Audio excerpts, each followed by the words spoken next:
Thank you very much. Let's move on to the next speaker. I'd like to introduce Basem Khanji of Dortmund University, who will talk about flavor physics.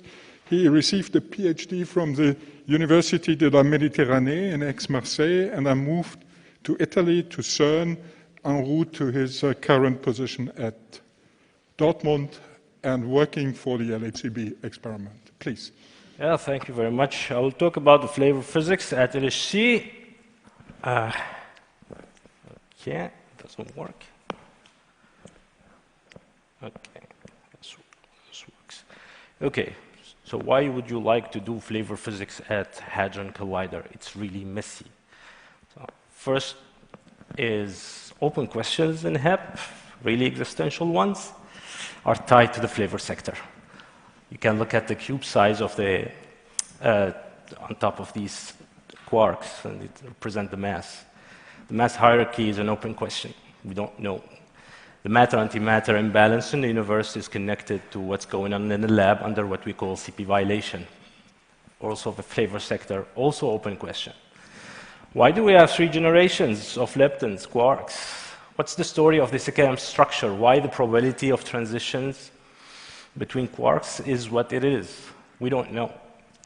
There is a practical aspect also to flavor physics.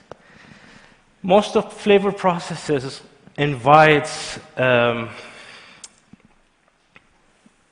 diagrams like box diagrams and penguin diagrams. And this is where heavy particles appear, but they don't appear. They appear only virtually.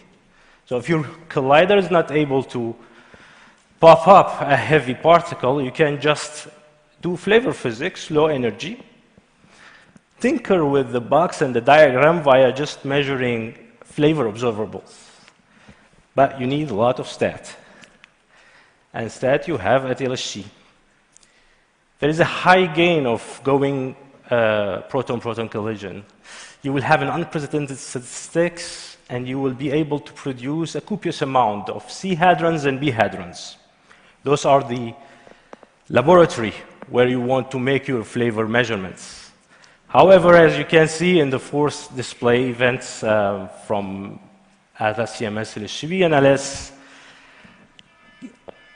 are you able really to do flavor physics here? You need to fish out signal out of all these thousands of particles and understand what's going on around it.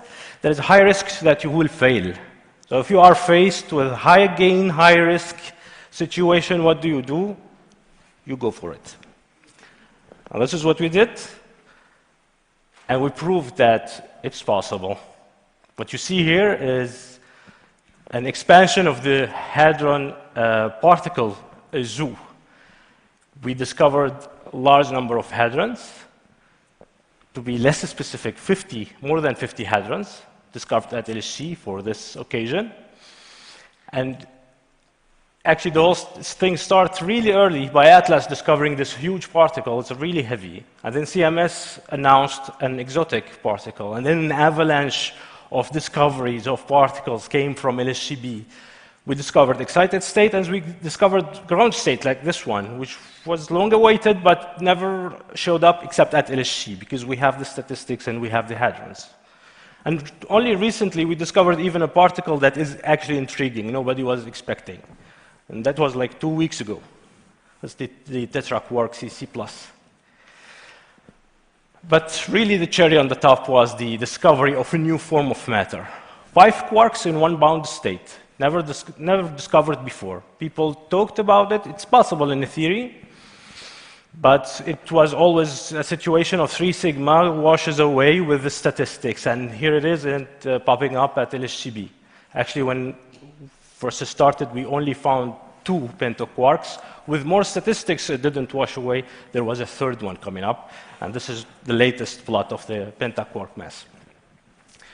We did not stop here. We don't only discover particles, we also discovered new behavior in matter. We have the first experiment observation of the mixing in the charm sector. We measured the mass difference in the charm, and for the first time we observed CP violation in the charm. We did also provided the first observation of time integrated and time-dependent CP violation. It's a new sort of matter-antimatter imbalance in B sub S decays. This is the first time to add LHC. The traditional place where what flavor physicists talk about always is the CKM matrix and the CKM structure. CKM structure has, as you know, 3 by 3, so it has 9 observables. There is also a complex phase there, and they are all interconnected. I geolocalized the actual experimental observable that we see in the detector in the place of the matrix elements. And as you can see, the situation before LHC was that we have constraints. The observables come together in one plane, and they point toward one place, indeed confirming a standard model-like situation. But after LHC, and this is the case now, to the right, you see that the constraints are much more stringent. And one would say, well, it's not only LHC, there is other fish in the sea. However, LHC really dominates most of what you saw. So the most precision measurements are coming now from LHC. We have the most precise measurement of delta MS, delta MD, frequency oscillation in neutral Bs. We have the most precise extraction of VTB from Atlas and CMS.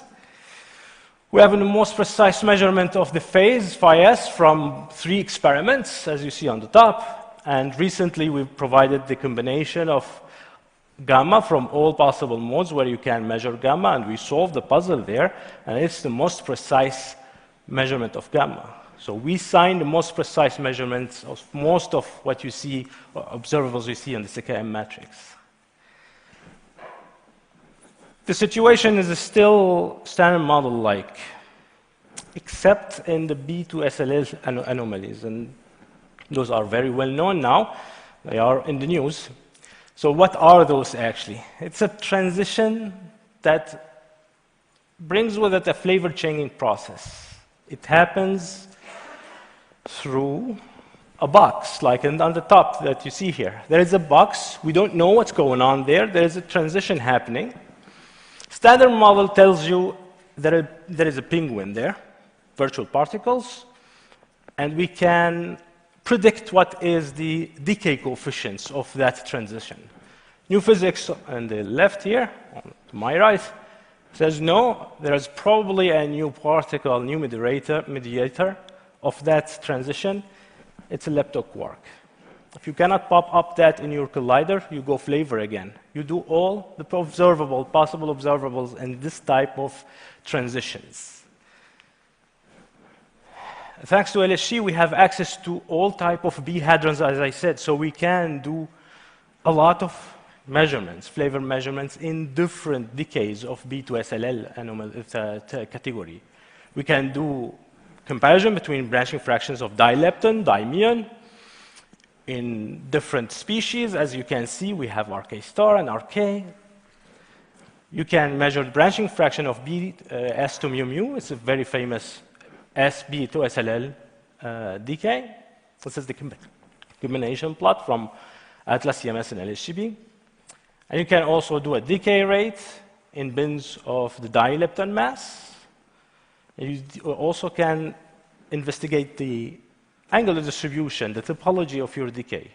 All these observables look different, but they actually all have access to that box in the middle. So they all actually have access to the information, which is the decay coefficients. So you can bring all that together in one single plot. And theorists say that, well, all your experimental data is perfectly overlapping in that point. And all of them are pointing away from the standard model point.